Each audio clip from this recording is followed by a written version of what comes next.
Graça e paz, irmãos. Esta é a segunda vez que eu venho trazer uma meditação na igreja desde quando nós viemos para aqui. E vocês podem imaginar como que a gente fica aqui meio que tremendo, né? Está faltando meio que a prática. Mas,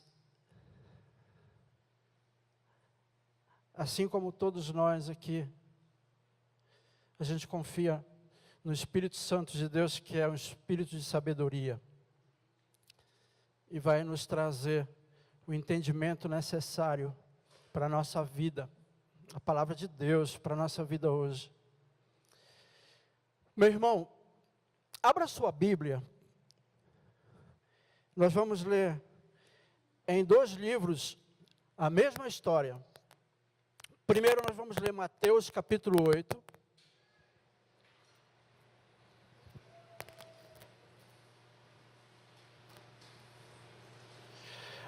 Mateus capítulo 8.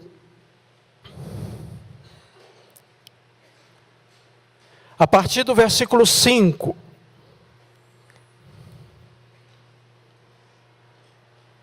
E depois a gente vai ler Lucas capítulo 7, do versículo 1 ao 10. Primeiro, Mateus capítulo 8, a partir do versículo 5, me parece que vai até o 13.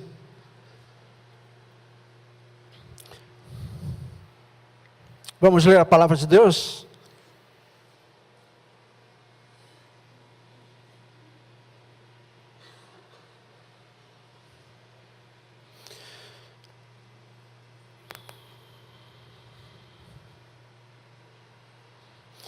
Então vamos ler aqui mesmo.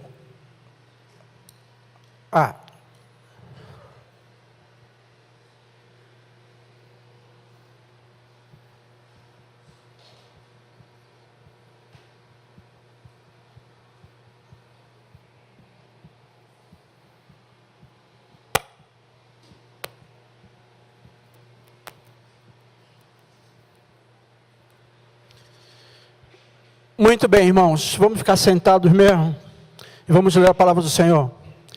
Entrando Jesus em Cafarnaum, dirigiu-se a ele um centurião, pedindo-lhe ajuda, e disse: Senhor, meu servo está em casa, paralítico, em terrível sofrimento. Jesus lhe disse: eu irei curá-lo. Respondeu o centurião: Senhor, não mereço receber-te debaixo do meu teto, mas dize apenas uma palavra, e o meu servo será curado. Pois eu também sou homem sujeito à autoridade e com soldados sob o meu comando. Digo a um: vá, e ele vai. E a outro: venha, e ele vem. Digo a meu servo: faça isto, e ele faz. Ao ouvir isso, Jesus admirou-se e disse aos que o seguiam: digo a vocês a verdade, não encontrei em Israel ninguém com tamanha fé. E digo que muitos virão do Oriente e do Ocidente e se sentarão à mesa com Abraão, Isaque e Jacó no reino dos céus. Mas os súditos do reino serão lançados para fora, nas trevas, onde haverá choro e ranger de dentes. Então Jesus disse ao centurião: vá, como você creu, assim acontecerá. Na mesma hora, o seu servo foi curado.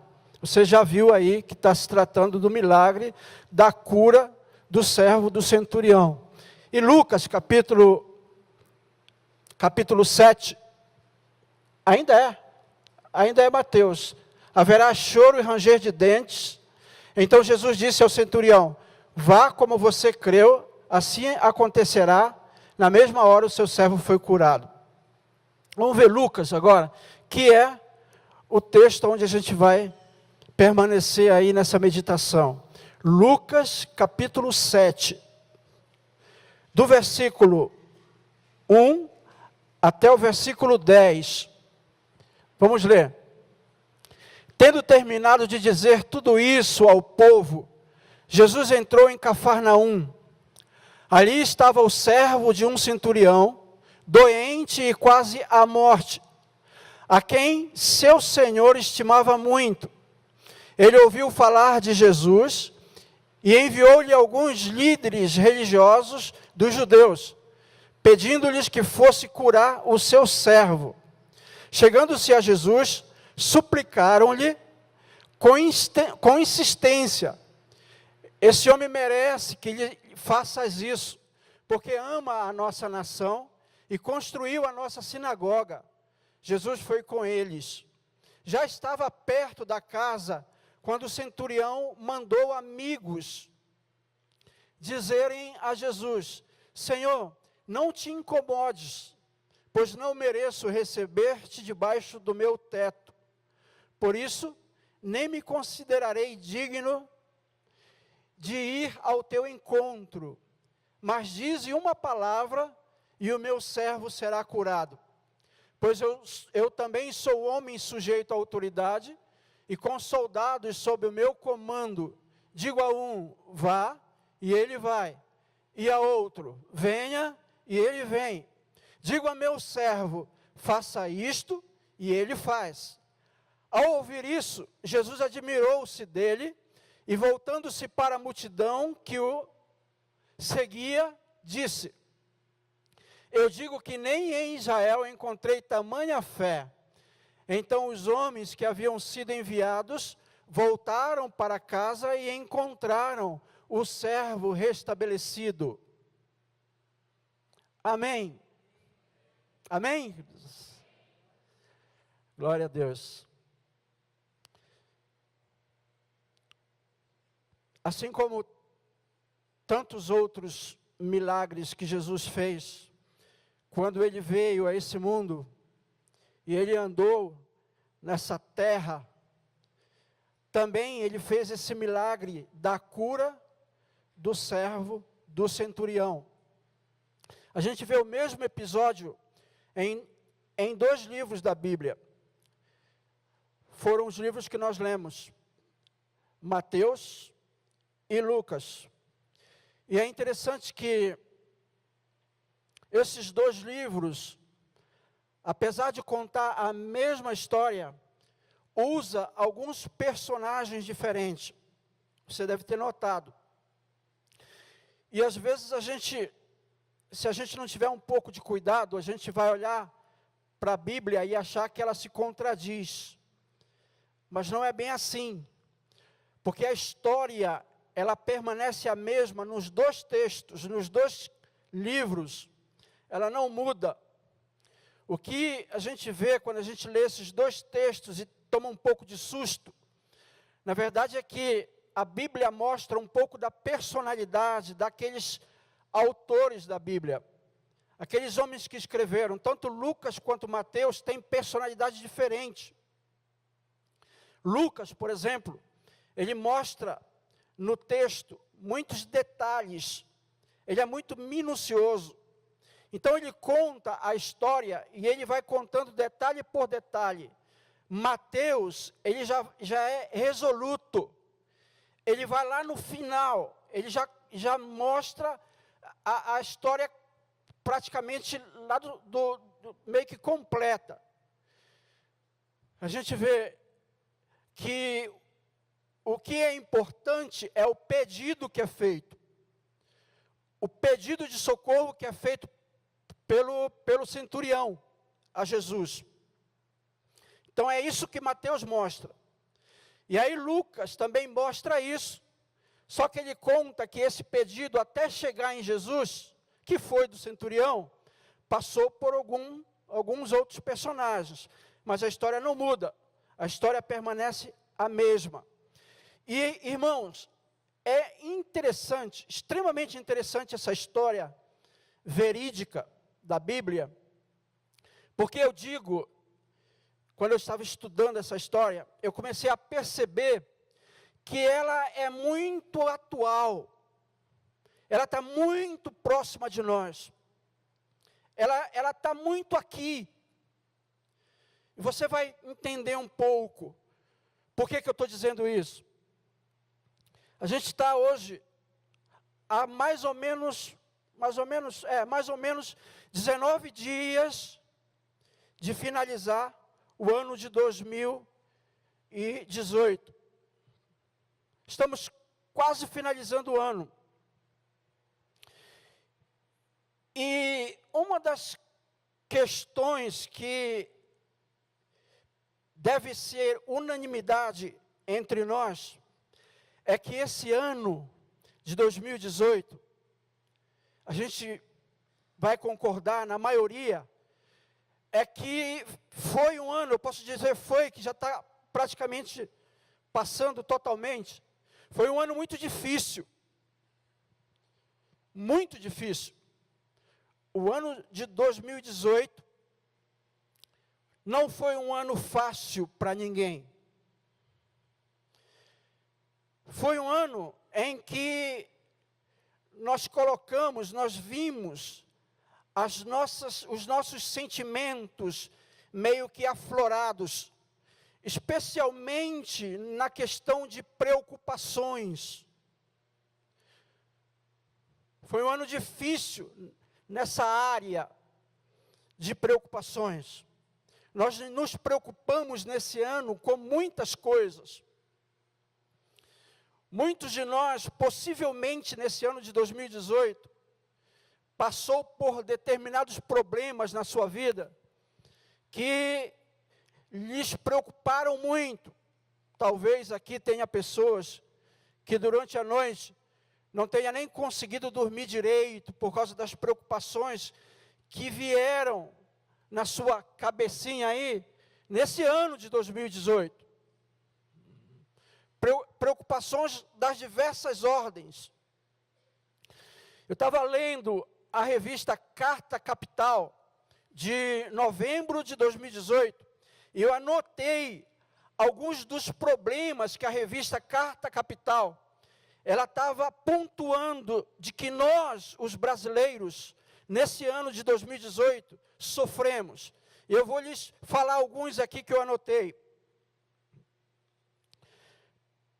A revista Carta Capital, do dia 24 de novembro de 2018, ela pontua os seguintes problemas que passaram aqui pela nossa cabeça. Um deles foi a segurança pública. Preocupou muitas pessoas, especialmente na questão da violência. A violência realmente fez parte da nossa mente. Ela chegou muito próximo lá da minha casa. Alguns conhecem a Anchieta. Esse ano nós fomos assaltados na Anchieta. E essa cena ficou por diversas semanas rondando aqui a nossa cabeça. Minha esposa até hoje tem meio que trauma quando a gente entra na Anchieta. Então eles pontuaram a segurança pública e especialmente detalhando essa questão da violência, a questão da corrupção. Na televisão a gente foi bombardeado por esse assunto. A questão da saúde. Quantas pessoas nesse ano de 2018 não se preocuparam por questão de saúde? A questão do desemprego.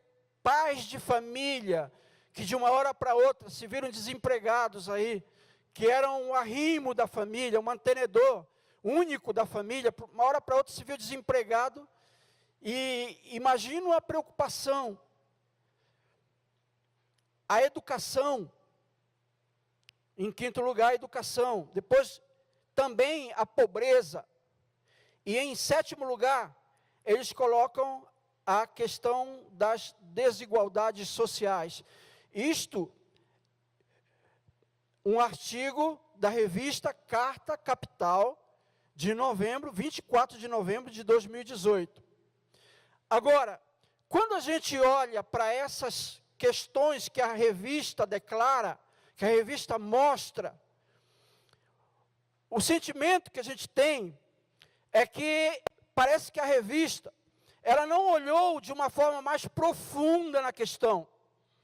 Porque ainda existem muitos outros problemas que não foram pontuados pela revista, que fizeram parte da nossa preocupação, que fizeram parte da nossa cabeça, aqui, e do incômodo das nossas cabeças, e que nos incomodaram até mesmo na hora do sono. Eu posso citar, por exemplo, questão familiar. Quantos de nós não passamos por dificuldades nessa área de família nesse ano, e nos preocupamos assim de forma tamanha, que nós não conseguíamos ter uma tranquilidade da mente, não conseguíamos ter uma paz aqui na nossa cabeça. Quantos de nós, por causa dessas questões de família, não conseguíamos dormir direito?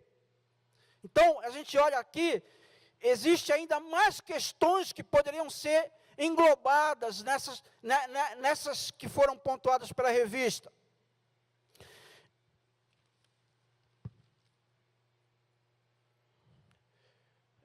Questão, por exemplo, que nesse artigo a revista não falou, referente às drogas, aos vícios, de toda ordem, mas especialmente da bebida, por exemplo. Eu tenho um tio que a bebida destruiu toda a família dele, e não simplesmente a família dele, mas também o físico dele, o corpo dele. Ele ficou com uma cirrose hepática, por questões do vício, mais ligado à questão da bebida, do álcool. E tantas outras preocupações, que talvez, se você fosse levantar e falar uma aí, certamente você tinha uma para falar. Agora, queridos, quando a gente olha para isso aqui tudo, eu queria levantar uma pergunta para você responder no seu particular. Não precisa falar, no seu coração você responde. A pergunta é a seguinte: você costuma se preocupar muito com os problemas da sua vida? Você costuma se preocupar muito? Você costuma guardar muito, interiorizar muito em você os problemas e sofrer com eles? Outra pergunta: você tem muitos problemas na sua vida? Se você fosse, por exemplo, usar os dedos da sua mão, você conseguiria utilizar todos os dedos da sua mão para contar os seus problemas? E talvez até ainda ficaria faltando dedos na mão, teria que usar os dos pés também, para contabilizar os seus problemas. Você tem muitos problemas? Olha, deixa eu dizer para você uma coisa. Todas essas questões que nós conhecemos, de segurança, na ordem da educação, na ordem da finança. Quantas pessoas não têm dívidas aí? Essa semana eu paguei uma dívida que estava galopante. Graças a Deus, Deus me livrou dela. Mas todas essas questões, desemprego, todas essas questões, elas são pequenas, elas são mínimas, em relação a uma que eu quero colocar, que assim no topo da montanha, que mais nos preocupa na nossa vida, que é a questão dos problemas relacionados à enfermidade, a questão da saúde. Eu quero colocar isso aqui no topo, e eu creio que os irmãos aqui vão concordar comigo, porque as questões ligadas à enfermidade, elas elas puxam o nosso tapete, tiram o nosso pé do chão. A gente parece que fica assim, sem chão, quando ela bate na nossa porta. Não é verdade? E muito mais preocupante ainda, eu quero ainda colocar mais dificuldade nessa questão aí, é quando essas enfermidades, elas fogem do nosso controle. É muito mais preocupante ainda, porque a gente se vê como ninguém, a gente se vê como alguém que não consegue fazer absolutamente nada para mudar aquela questão. E ainda fica mais preocupante quando a gente observa que médicos até não têm o controle daquela enfermidade. Então, se a gente tem, por exemplo, um filho ou uma filha dentro da nossa casa que está sofrendo uma enfermidade terrível e que essa enfermidade está fora do nosso controle, os nossos nervos vão nas alturas, a gente perde totalmente o equilíbrio emocional. Então a gente percebe que essa questão da enfermidade é uma questão difícil de lidar para nós, não somente para nós, mas para esse moço que a gente viu no texto, que a gente leu, chamado de centurião, porque o centurião, lá dentro da casa dele, ele tinha um problema dessa ordem, que era um problema de enfermidade. E aí, queridos, a gente também costuma fazer o que ele fez. Ele meio que desesperado, porque fugiu do controle dele. A Bíblia não fala isso, mas possivelmente ele tenha ido buscar ajuda nos médicos, porque o centurião era um homem de classe extremamente alta, de classe social extremamente alta. Ele era uma autoridade, ele era um chefe de uma equipe de soldados, ele era um militar, mas ele era um militar de alta patente, ele tinha autoridade diante de pessoas, e a Bíblia fala isso, que ele tinha autoridade diante dos servos, dos soldados dele, e muito possivelmente ele já tenha mandado esses servos, e até mesmo ele, ido buscar ajuda nos médicos, porque ele tinha condições para fazer isso. Mas a gente vê que esse homem, ele continua com o desespero dele. Ele continua tentando buscar uma solução para o servo dele. Alguns autores bíblicos dizem que aquele servo, por causa da reação que o centurião tem de se preocupar tanto com ele, que tenha sido até um filho dele. Alguns teólogos dizem que poderia ser um filho dele, mas a Bíblia, quando a gente lê tanto Mateus quanto Lucas, nos diz que é um servo, é o servo do centurião. Mas enfim, esse moço, ele já tinha ido buscar recursos, ele já tinha ido buscar ajuda médica, mas ele não tinha encontrado. Daí ele ouve falar que Jesus estava na Galileia. Jesus, ele estava iniciando o seu ministério, o ministério de mostrar para os judeus de que ele era o Messias prometido a Israel. E ele estava começando a desenvolver esse ministério, e ele estava nos seus ensinos, juntando os ensinos deles com os feitos milagrosos de cura, e de tantos outros que os evangelhos mostram. Daí ele ouve, o centurião ouve que Jesus ia entrar em Cafarnaum. Cafarnaum era uma cidade onde Jesus escolheu para entrar nessa cidade e nessa cidade ele parar um pouco de todo o trabalho que ele fazia na Galileia. Ele entrava em Cafarnaum e ele dava uma parada lá para descansar um pouquinho, mas não era essa a realidade de ele ter um tempo em Cafarnaum. Ele tinha, na verdade, uma espécie de quartel-general ali em Cafarnaum, onde ele parava ali e ele começava a reavaliar as estratégias dele para alcançar as pessoas, para levar o evangelho do reino às pessoas, aos judeus, para falar aos judeus que ele era o Messias prometido. Então ele desenvolvia o ministério na Galileia, e aí depois ele vinha para Cafarnaum, descansava um pouquinho, avaliava todo o projeto dele, a estratégia dele, e aí ele se recompunha ali. Mas nesse dia, nesse dado momento, ele vem entrando em Cafarnaum, e aí ele se vê diante de algumas pessoas fazendo um pedido para ele. E qual que era esse pedido? O centurião havia pedido para alguns anciãos virem até Jesus e pedirem para Jesus ir até a casa dele para que Jesus pudesse curar o filho dele. Queridos, o que a gente vê aqui? Jesus, ele estava iniciando o seu ministério, e a palavra de Deus, quando a gente leu, diz que uma multidão estava seguindo ele, porque gostavam dos ensinos de Jesus, porque gostavam, se maravilhavam de ver Jesus realizando milagres. Os milagres dele faziam com que mais pessoas pudessem vir a ele.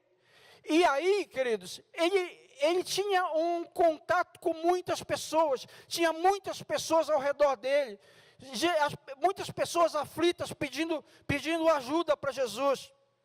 Chegavam a Jesus, elas iam pedindo socorro: mestre, nos ajuda nisso, mestre, nos ajuda aquilo, naquela área.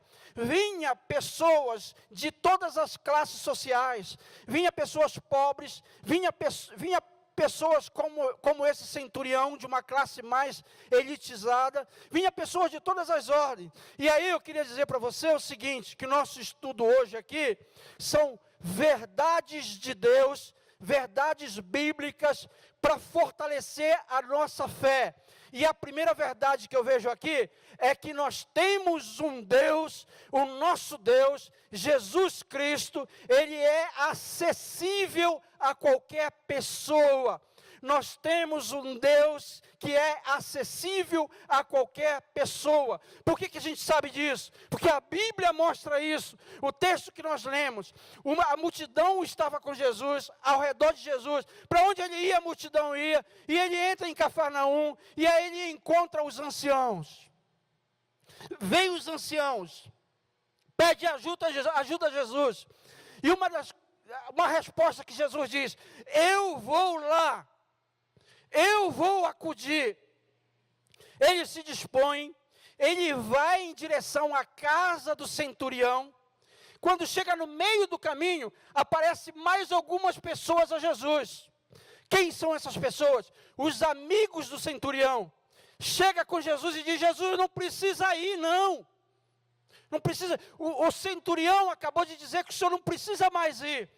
E é interessante que Mateus não fala dos amigos e não fala dos anciãos. Fala que o próprio centurião foi a Jesus. Então o que eu quero te dizer nessa noite, meu querido? A multidão foi a Jesus, os anciãos foram a Jesus, os amigos do centurião foi a Jesus, o centurião foi a Jesus. Meu irmão, e qual foi a atitude de Jesus? Jesus recebeu a todos eles, porque Deus, ele não impõe barreiras para ninguém. Nós podemos ir até Jesus, e em Jesus nós podemos encontrar refúgio. Não existe barreiras. Nós temos um Deus que é acessível. Todas as vezes que eu falo isso, eu me lembro de uma coisa: a minha conversão a Cristo. A minha conversão a Cristo foi lá em Belém do Pará. O pastor foi o Billy Graham, hoje falecido. Ele foi numa conferência pregar, num culto, no campo do Paissandu. É um clube lá de Belém. O campo deles é bem grande. Nesse dia o Billy Graham estava pregando lá nesse culto. E estava lotado o culto, eu estava na arquibancada. Cheio, para mais de 30 mil pessoas ali naquele culto. Billy Graham estava lá no meio do campo. E também o campo estava tomado de pessoas sentadas ali. O culto começou, maravilhoso, maravilha. A pregação do Billy Graham começou, profunda, emocionante. Na hora do apelo, o Billy Graham diz assim: olha, quem quer vir aqui na frente e entregar a sua vida para Jesus? Eu olhava para um lado, olhava para o outro. Muita gente, cheio de gente. Eu ficava pensando comigo mesmo: meu Deus, eu quero o Senhor. eu quero me entregar ao Senhor. Mas olha só o quanto isso aqui está cheio de gente. E aí eu ficava pensando, será que o Senhor se importa comigo aqui no meio de tanta gente? E uma voz, creio que é do Espírito de Deus, veio aqui na minha mente e diz, sim, eu me importo. E aí o que eu fiz? Eu desci a arquibancada, fui lá para o meio do campo onde o Billy Graham estava. E aí quando eu cheguei na metade, tanta gente querendo aceitar Jesus na minha frente, correndo para ir lá. E aí eu fiquei pensando assim, não, eu não vou aí não, porque tem gente que é mais importante para Jesus do que eu. Tem gente que vai chegar lá com mais facilidade. Jesus não se importa comigo. Eu ficava pensando assim, criando barreiras para ir lá. Mas o Espírito Santo de Deus me venceu. E aí eu fui lá e entreguei a minha vida para Jesus. E eu quero dizer para você o seguinte, meu querido. Muitas vezes a gente impõe barreiras para chegar a Jesus. Muitas vezes somos nós que levantamos barreiras para chegar a Jesus. Nós nos tomamos da autocomiseração. E muitas vezes nós achamos que Jesus gosta de todo mundo, mas não gosta de mim. Jesus se importa com o problema de todo mundo, mas não se importa com o meu. Os problemas de todo mundo são importantes, mas o meu não. Mas eu quero te dizer, querido, porque a palavra de Deus está dizendo, o meu Deus se importa contigo. Deus se importa com todas as pessoas que chegam a Ele. Eu creio, querido, que o grande amor de Deus é ver as pessoas vindo a Ele. Meu irmão, para com isso de ser uma ilha. Se você já aceitou a Jesus, você tem um Pai eterno que te ama, que se preocupa com os teus problemas, que está acessível. Uma das bênçãos da salvação que nós recebemos em Cristo foi o livre acesso. Nós temos livre acesso. Nós podemos falar com Deus. Ele nos ouve. Ele vai te ouvir, querido. Vá a Jesus. Deus te ama. Não fica aí sofrendo, se lamentando, sem dormir noites a fio. Vá a Jesus, entrega para Jesus, põe no altar do Senhor. E eu quero te dizer, ele recebeu o centurião, mas ele também recebeu os anciãos, ele recebeu a multidão, ele recebeu os amigos. Por quê? Porque o nosso Deus não tem prediletos. Nós temos um Deus que não faz acepção de pessoas. Deus não é seletivo. Nós não temos um Deus seletivo. Nós temos um Deus que ama por completo, ama a todos. E Ele ama tanto, que Ele deu um filho, o único filho, porque a Bíblia diz que é o unigênito de Deus, para morrer na cruz do Calvário. Você é uma pessoa extremamente querida por Deus. Primeira verdade que nós precisamos colher para a nossa vida, para fortalecer a nossa fé. Às vezes a gente anda com a fé moribunda, né? Cambaleando, fraca por demais. E às vezes a gente não utiliza essa bênção do livre acesso, de ter o nosso Deus acessível, que a gente pode chegar, que a gente pode contar, que a gente pode se abrir para Ele. E o nosso Deus, Ele conhece cada um dos nossos problemas. Ele conhece aquele problema que está bem lá no fundo do teu coração, que é onde as coisas realmente acontecem, né? Em primeiro lugar, meu irmão, Jesus é acessível a qualquer pessoa. Leia comigo no capítulo 7 de Lucas, o versículo 6.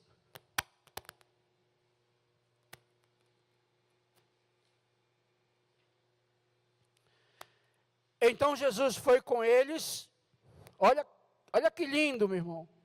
Então Jesus foi com eles, e já perto da casa, o centurião enviou-lhe amigos para lhe dizer: Senhor, não te incomodes, porque não sou digno de que entres na minha casa. Sabe qual é a segunda verdade que eu vejo aqui para fortalecer a nossa fé? é que Jesus é o grande doador da graça incondicional. O nosso Deus é o grande doador da graça incondicional. Por que a gente sabe disso? Porque a Bíblia mostra que todos esses personagens que chegam a Jesus, eles chegam impondo alguns obstáculos para falar a Jesus.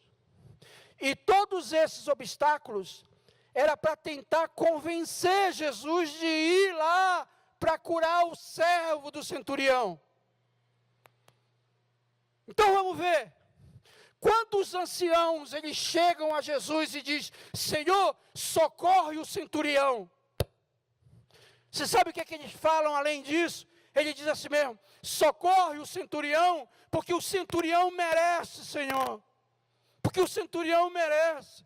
Porque ele é um homem bom. Porque ele ama a nossa nação. E não somente isso, Senhor. Socorre o servo do centurião. Porque o centurião, ele também ajudou a edificar uma sinagoga. Que era a sinagoga de Cafarnaum. Com os próprios recursos do centurião. Então o centurião é merecedor. Senhor, socorre ele.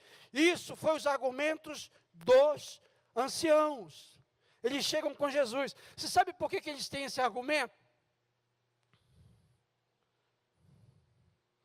Porque eles eram extremamente preconceituosos. Lembra que esses centuriões aí, os centuriões eram judeus. O centurião era gentil. Os anciãos que chegam a Jesus eram judeus. E os judeus tinham uma coisinha lá que eles não queriam, mas eles não queriam mesmo. Que coisa que era essa? Eles não queriam que o evangelho de Cristo passasse para outras nações. Eles não queriam dividir a graça de Deus. Os judeus, eles eram meio que egoístas, eles não queriam que o amor de Deus passasse para os gentios. Naquele momento, ainda não era esse momento de passar a graça para os gentios. Mas os judeus, eles eram assim, exclusivistas, só para ele, só vem a mim. Então, por isso, eles falam isso para Jesus, pensando eles que Jesus também era como eles. Porque se Jesus fosse como eles, como os judeus, preconceituosos, egoístas, Jesus não ia lá atender o servo do centurião. Então eles vêm com Jesus e dizem: Jesus, vai lá porque ele é bom, vai lá porque ele nos ajudou. Então eles usam esses argumentos para convencer a Jesus, pensando que Jesus iria reagir como eles reagem quando a porta se abre para ir para outra nação. Mas foi ledo o engano deles, porque Jesus não fez assim. Jesus não agiu como eles. Assim que Jesus ouviu a história, Jesus disse: eu vou lá, eu vou curar. Daí, queridos, Jesus vai e vem ali quem? No meio do caminho, os amigos do centurião. E aí os amigos do centurião dizem assim para Jesus: Senhor, não precisa não. O centurião quer que você cure o servo dele, mas ele falou para nós que não precisa mais o Senhor ir lá não, porque ele não se acha digno do Senhor entrar na casa dele. Não precisa mais ir. Irmãos,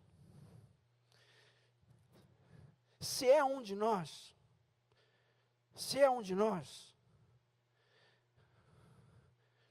a gente já dizia assim, ó, não precisa mais não. Eu saí lá, eu já ia descansar um pouquinho. Andei quilômetros a fio. Estou indo atender o pedido. Agora vocês dizem aqui que eu não preciso mais ir? Quer dizer, lá era para ir, aqui não precisa mais ir? Só de pirraça, um de nós diria assim mesmo: também não vou mais. Também não vou mais. Mas isso não, com Jesus não. Mesmo a barreira de dizer para Jesus que ele não pode ir, entrar na casa do centurião, talvez Jesus quisesse ir. Por que talvez Jesus quisesse ir? Porque talvez Jesus quisesse conhecer o servo do centurião, que estava doente. Talvez Jesus quisesse conhecer. Mas deixa eu te falar mais ainda. Esse servo do centurião não mostrou nenhum pouquinho assim de fé. Nem um pouquinho. Porque a gente vê fé no centurião, não no servo dele que estava doente. Talvez Jesus quisesse ir lá para conhecer a fé do servo do centurião. Mas aí ele foi impedido. Não precisa mais. Não precisa mais não. Mas qual é a atitude de Jesus? Mesmo que se ele pode ir ou não, mesmo que se o centurião é bom ou ruim, mesmo que se o centurião fez alguma coisa, levantou e edificou alguma sinagoga ou não, Jesus foi lá. Jesus foi lá. É muito importante a gente saber disso, que Jesus foi lá. Mas se não foi esses argumentos humanos que influenciou Jesus, se não foi os argumentos dos anciãos, se não foi o argumento dos amigos do centurião, o que influenciou Jesus? Eu vou te dizer, o que influenciou Jesus foi o caráter do nosso Deus. É porque nós temos um Deus que tem um caráter extremamente benevolente. Nós temos um Deus que ama. Nós temos um Deus que não está preocupado com barreiras. Meu querido, nós temos um Deus que se importa com pessoas. Nós temos um Deus que olha o coração das... Porque o que importa para Deus é o coração das pessoas. E ele foi lá para doar a graça incondicional. A graça, nós já sabemos, é um favor de Deus. É um favor não merecido. Mesmo que o centurião não mereça, porque ele não era judeu. Naquele momento, Jesus estava pregando para os judeus. O centurião era gentil, era romano. Era um soldado romano. Mesmo que nessa consideração de que a graça de Deus era para os judeus, Jesus não se importou com isso. Ele foi lá para doar o seu amor. Ele foi lá para ajudar. Porque nós temos um Deus que adora ver pessoas bem. Nós temos um Deus que olha para você, querido, e Ele adora te ver bem. Deus adora te ver bem. Porque Deus te ama. Deus tem graça, que não importa quem você seja. Se você tem uma classe social elevada, ou se você é um paupérrimo, não importa se você é gentil, ou se você é judeu, não importa, porque Deus não olha esses obstáculos, Deus olha o teu coração, porque Deus ama, porque Deus se importa. Meu irmão, meu querido irmão, deixa eu te dizer, não tem nada perdido, porque nós temos um Deus que ama, porque nós temos um Deus que quebra barreiras, porque nós temos um Deus que acode. Se você está passando por dificuldade, nós temos um Deus que acode. Nós temos um Deus solidário, que você pode se abrir, que você pode contar com Deus. Porque Ele é o grande doador da graça incondicional. Meu irmão, Jesus não é doador do ódio. Ele não é doador do ódio. E tem tanta gente nesse mundo que ainda odeia Jesus. E desde aquela época, quando Jesus veio a esse mundo, o ódio fez com que Jesus fosse para a cruz. Judeus e romanos, cheios de ódios, pregaram o nosso Deus na cruz do Calvário. Mas o nosso Deus é poderoso. Não foi o ódio que fez com que ele permanecesse ali. Você sabe o que foi que fez Jesus permanecer cravado naquela cruz? Foi o amor. foi o amor de Deus. É porque Deus ama, é porque a palavra de Deus diz que Deus amou o mundo de uma maneira tal que deu o seu Filho unigênito para todo aquele que nele crê. Não morra, mas tenha vida eterna. Deus ama, querido, Deus te ama. Ele tem graça incondicional. Ele não se importa de onde você veio. Ele não se importa o que você é. Ele não se importa o que você fez, porque Ele te ama.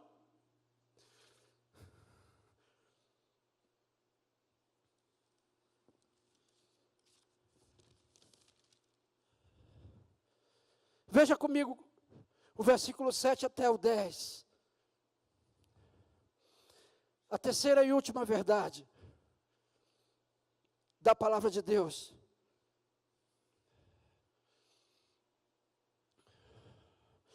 A partir do versículo 7 até o versículo 10 de Lucas, está aqui, ó. Por isso nem me considerei digno de ir ao teu encontro. Está dizendo aqui o centurião.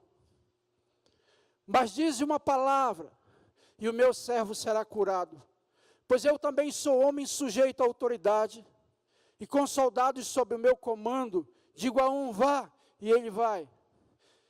E a outro, venha, e ele vem. Digo a meu servo, faça isso, e ele faz. Ao ouvir isso, Jesus admirou-se dele, e voltando-se para a multidão que o seguia, disse, eu digo que nem em Israel encontrei tamanha fé.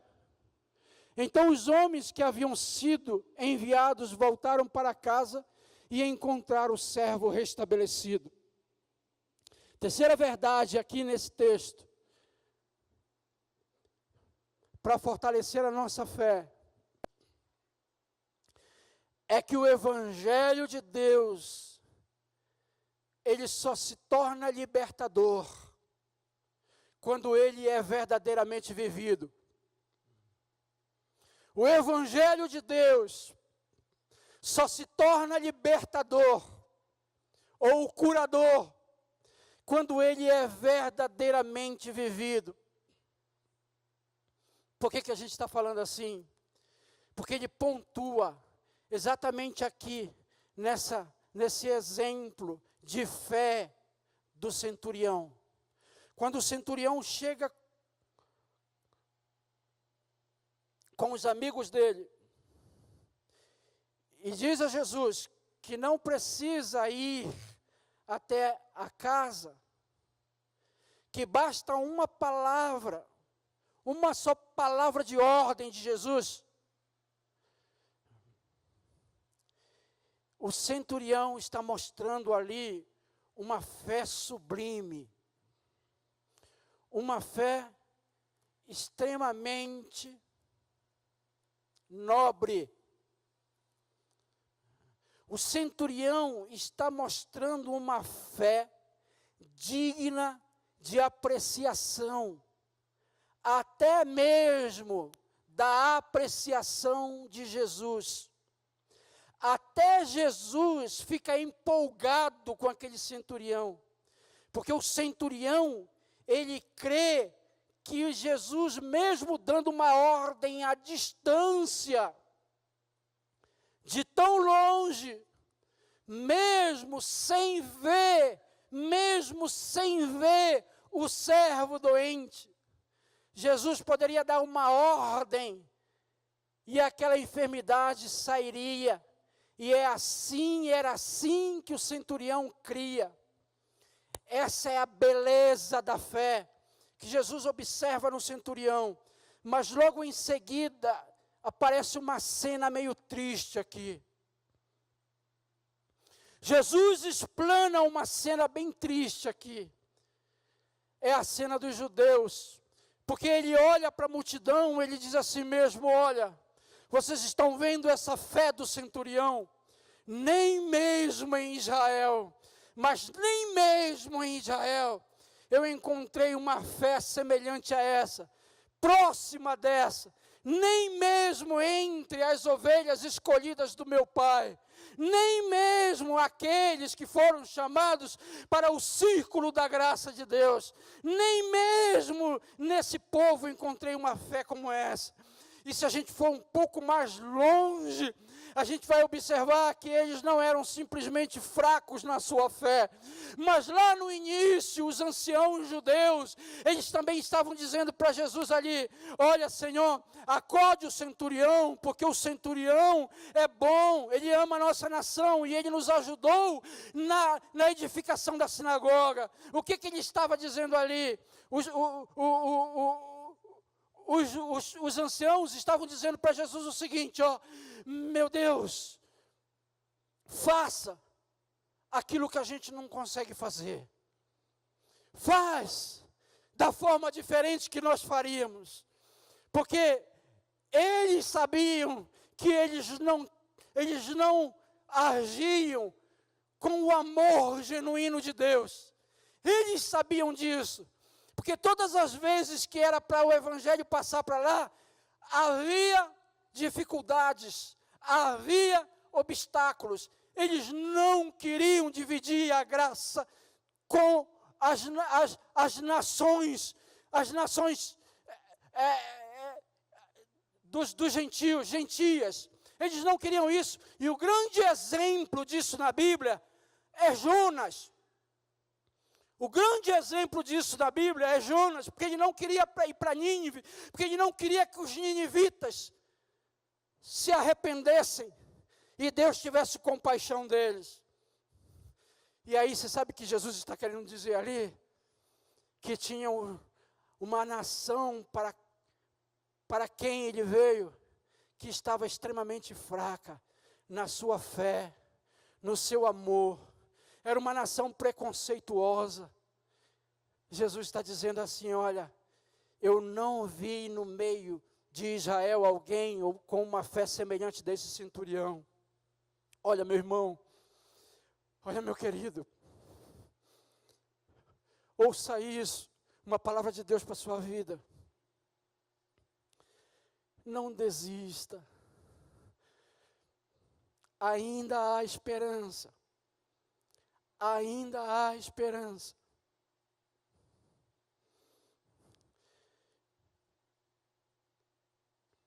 Viva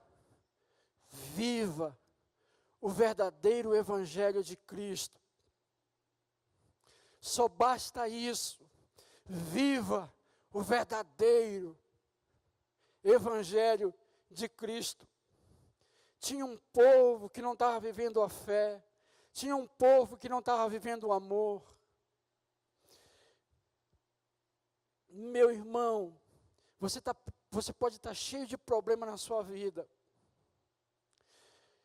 E o evangelho de Deus pode se revelar para você como um evangelho libertador. O evangelho de Cristo não é um evangelho escravizador. É um evangelho que liberta. É um evangelho que cura. É um evangelho que salva, todos nós sabemos disso. Mas o que é preciso para que esse evangelho funcione? O que é preciso para que esse evangelho funcione? Meu irmão, o evangelho de Deus precisa funcionar na nossa vida. Mas o que é preciso para o evangelho de Deus funcionar na nossa vida? É preciso nós vivermos verdadeiramente o evangelho de Deus.